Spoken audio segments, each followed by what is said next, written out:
Alright guys, Touch Grab back again today. Hope you're enjoying your day so far. Today we're going to talk about the potential of 4v4 Call of Duty next season and what it would exactly mean for a lot of the professional teams. Because of course, right now in Black Ops 4 and in the Modern Warfare season, we have had 5v5 competitive play. Rumour has it, well, Nameless has been talking about it on the podcast with Hector a couple of weeks ago and has been talking about it in the podcast as well. It does look like 4v4 is definitely a possibility. Not guaranteed by any means. As of recording this video, we have no announcements or any more rumours on the matter, but it's certainly a consideration right now for a lot of the professional teams. It would be a big deal though, absolutely huge implications from this one. We're going to look at the players in the professional league and what this might mean and which players would people drop from professional teams, which teams maybe would completely switch things up, but also which players are currently sitting on the bench that probably deserve a starting lineup spot next season. Because right now there's roughly probably 80 professional players in the league. You've got 5 starting players on 12 teams. That brings you up to 60. Then you've got 2 substitutes on every team, which brings you up to 84. And then you've got some additional players as well. So maybe more like 90, given you've got teams like Toronto Ultra. But still, a lot of these players are going to be disappearing. Next season, if it does go to 4v4, one player is going to have to disappear off the starting lineup. And they probably won't need as many players on the bench, right? So some people are definitely going to be out of a job if this does happen. Intrigued to hear your thoughts on the likelihood of this, but also which players you would drop from certain teams to make a 4v4 lineup. Because in 4v4, individual players can have much more impact. To be honest, I think it would be a better viewing experience, but it's going to be a drastic change if this does happen for the professional teams and the management organization and the management staff. It's a very difficult thing when you've got these contracts signed over many a season to, well, release players. And the teams will probably feel like they've been messed around completely by Activision Blizzard if they do go down this route. But maybe if they think it's a long-term solution that they want to go back to 4v4 long-term, why not make the change now as opposed to holding off? Link to the Esports podcast will be down below. These are all the players in the CDL right now. So all the teams, the 12 teams, and of course the discussion here is that if it goes to 4v4, will we get 4 additional teams in the league as well to kind of like lap up those extra players that have been released off organizations? That would be the ideal. To my understanding, that's less and less likely by the day. I don't think it's going to be the case next season, even though we've talked about it, it's somewhat likely, but given the situation right now, maybe they'd delay that a season. Which means that a lot of these players are going to certainly be without a home and going to go into the amateur community. And if you haven't got a stream and you haven't got another source of income, potentially, it's going to be a difficult time for a lot of these guys. If this does happen, no guarantees on that one, of course. Let's go through the teams then. First of all, let's look at Atlanta FaZe. I think Abizi, Simp, and Selim are absolute must-stays on this squad. Then you've kind of got to decide who your fourth is, right? And it's between probably Maniac and Priester, in my opinion. I put Maniac in red as I think he's probably slightly a less versatile player. Priester might not have been so good in the other half of the season, but certainly, you know, statistically, Major Maniac has the better stats and everything. But I think in terms of versatility, Priester is probably the guy you want to go for, in my opinion, if I had to choose a fourth. And then you've got the question of the bench, right? Like if Maniac goes to the bench, like does Journey stay on the bench? Does Gravity stay on the bench? Like do you release someone? How many substitutes do you need to have next season? Is it 2? Is it only 1, right? If it's a 4v4 situation, very, very difficult to say. So FaZe, I think, would probably stick with the BZ, Simp, Selim, and Priester. That's my take, but yeah, it depends on the meta, right? Then again, at the same time, Priester can pretty much use any gun, so maybe it's not the biggest deal. Then let's look at Chicago Huntsman, because this is a pretty interesting one, right? Because first of all, you've got Gunless sitting on the bench. He's on the bench right now. Who knows where he goes next season? You know, I kind of doubt he goes back to the Huntsman, but certainly other teams might be looking at Gunless as an opportunity, right? And well, I would be surprised if he's not on the starting lineup next season, to be honest. I'm sure a lot of players, well, that have had difficult seasons are looking at Gunless and thinking maybe we can bring a team together that's going to be, you know, become a top 3, top 2, top 1 team in the entire game.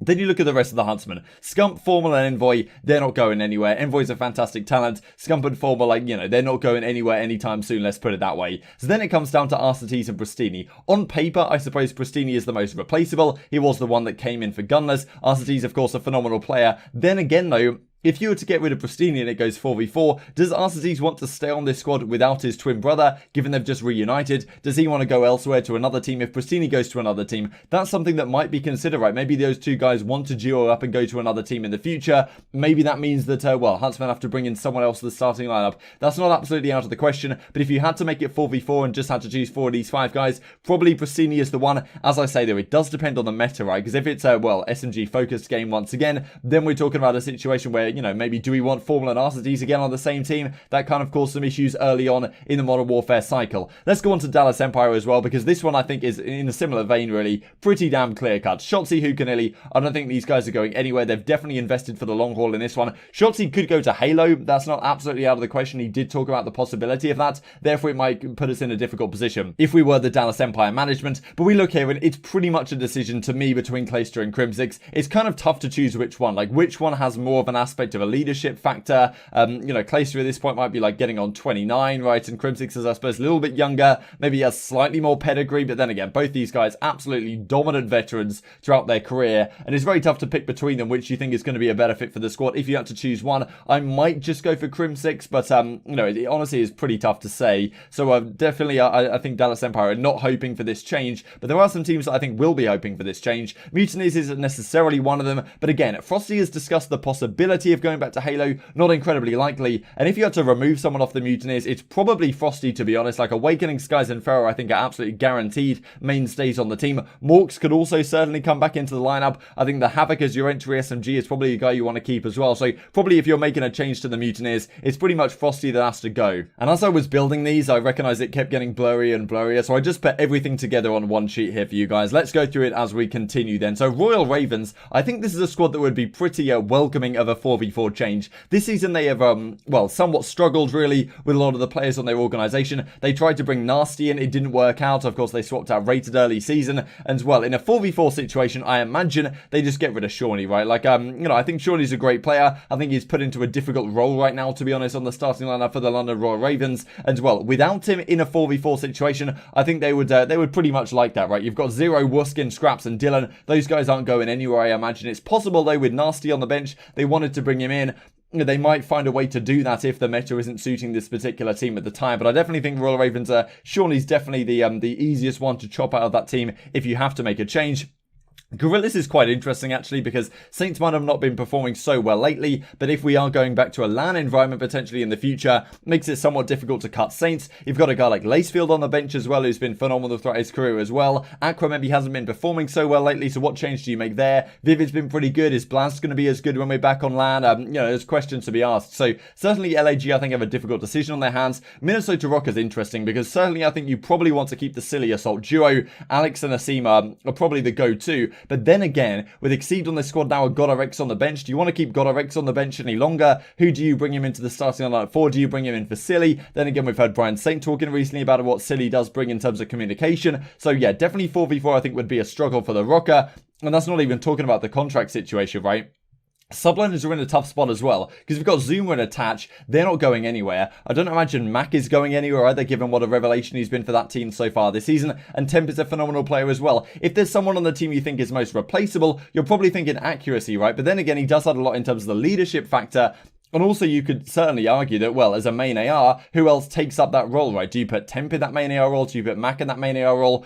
Probably I'll get rid of accuracy if I'm Revan or the management on that team, but it's still quite difficult to say. Then we look at OGLA, right? And I've put a red box around these guys because I just think this team could absolutely explode at the end of the season. Similar really to the Seattle Surge. So I probably should have put a red box on there as well. But this is a tough one because you've got Dashy sitting here on the bench. What are his next steps lie? We talked a while ago about Octane and Dashy potentially as a duo ship. That's not absolutely out of the question going forwards. Slasher on this team still, Kenny and TJ. That could be a good trio going into a new game. Like, it sounded like such a great trio going into this game. Didn't really work out though, right? And then you've got Hollow and Draza, who could still have a place on the starting lineup. But to be honest, this team looks like it's ready for explosion, potentially, if Champs doesn't go so well. And, well, you've got Chino, Jacob, and Gunjo on the bench as well, which are also solid players that could find their way onto a starting lineup. So I think it's going to be somewhat challenging if it goes 4v4. For Hollow and Draza, especially both of them, to hang on to their starting spot. Paris Legion, though, are in an interesting spot because they haven't been so great this whole season, but most recently they had a pretty damn good results. They've got good players on their bench as well, like Phantoms and Brezzy.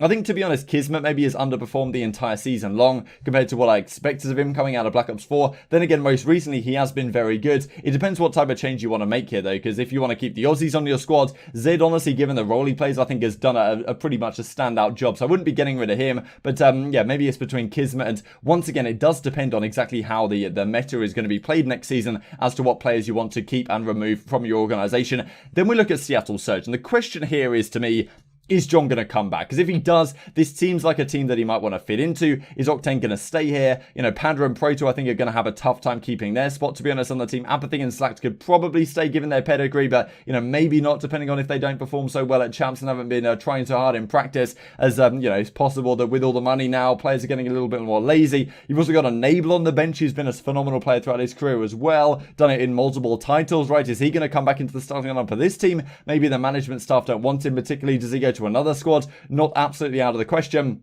and could John come into the starting lineup as well as like a main SMG for the squad. Then Toronto Ultra, you have questions to be asked here as well, because you've got great players on the bench that I haven't highlighted, but the likes of Looney, the likes of Brack, Metals, Lucky, and Mayhem, of course, they could definitely find their way into a starting lineup, especially I think the likes of Looney could, a team could certainly build around him, get Gunless or something like that, if they wanted to completely blow a roster apart. Maybe OGLA management is considering that, like, do we get Looney, Gunless, Slasher on our team and just see where it goes from there? Or maybe just like take a completely different direction. That's not out of the question. If you have to get rid of someone from the Ultra, I think, to be honest, right now, Method's Cammy and Bants are pretty much set in stone. If it were me, I might be tempted to get rid of Classic, just because he's been great this season, don't get me wrong, but in Black Ops games more generally and in Drag games, he hasn't been as good, especially in the Black Ops 4 season, he was pretty damn underwhelming, so maybe that's something you consider, but certainly a tough thing right now, and I imagine a lot of these teams want answers quickly from Activision and the CDL if this is going to happen, and if it does happen, there's many changes that are going to ensue here, and there's absolute chaos to talk about because a lot of these players are going to be out of a job. I think this would be a crazy change. I don't imagine it happens, to be honest, but it's interesting to think about the implications that this could have on our competitive scene, because we could lose an awful lot of, high-tier professional players with great personalities, which would certainly be a loss for the scene. Is it worth it for the potential benefits of 4v4? I don't really know. Intrigued to hear your thoughts in the comment section below. Like if you guys enjoyed the video, subscribe if you're new as always, I would greatly appreciate it, and I will see you next time.